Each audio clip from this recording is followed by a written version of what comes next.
Yu Qin yang mengancam bunuh diri atau Chang Tian yang berhenti. Tapi selama Yu Qin berjanji untuk pulang dengannya, Chang Tian tidak akan mengganggu keluarga Tan. Tapi jika tidak, besok keluarga Tan akan musnah. Yu Qin sedih karena dia yang ingin dipisahkan.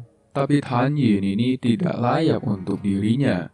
Dia pun memberikan pilihan tinggalkan Tan Yin atau kematian keluarga Tan. Tentu Yu Qin memilih pulang saja. Tapi Chang Tian memberikan Tan Yin sesuatu ke dalam dirinya. Itu adalah pil pelupa jiwa dan emosi. Saat Tan Yin terbangun nanti, dia akan melupakan Yu Qin dan juga tak akan mengganggu Yu Qin lagi. Dan Tan Yin pun pingsan. Yu Qin juga ikut pingsan karena sedih.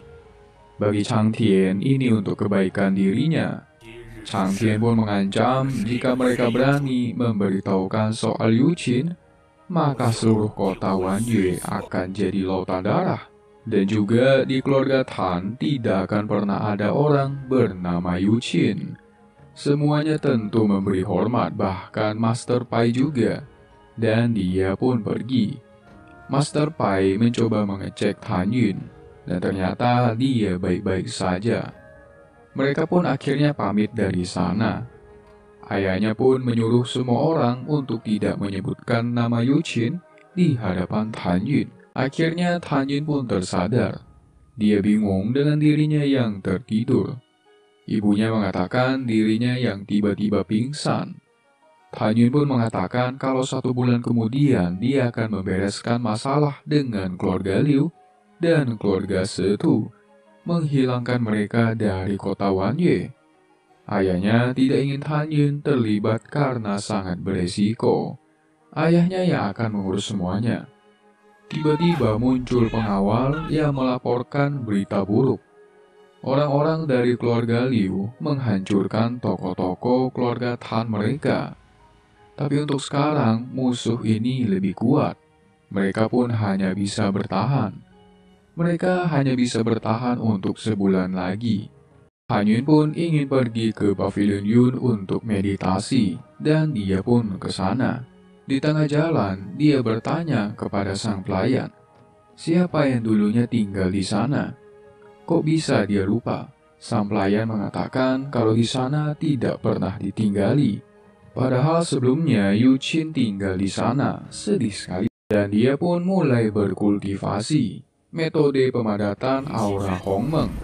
Sebelumnya, dia masih di ranah janin roh tingkat 2. Dan dengan metode Hongmengnya, kecepatan kultivasinya bakal melampaui orang biasa. Sekarang dia berada di tingkat 6. Di ranah janin roh, dia mengandalkan metode langkah Dewa Hongmeng, tubuh tirani Hongmeng, api ganda Hongmeng, dan juga mata Dewa Hongmeng. Langkah Dewa Hongmeng bisa menambah kecepatan. Api ganda pun masih perlu melahap esensi es dan api. Untuk sekarang, dia bisa mengalahkan orang yang jiwanya lebih lemah. Tapi jiwanya yang sekarang sangat lemah.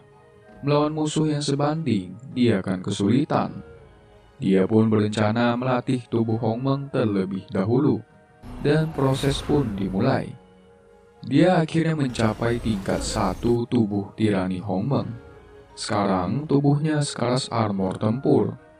Dia pun mencoba untuk mencapai janin roh tingkat 8. Dan proses pun dimulai.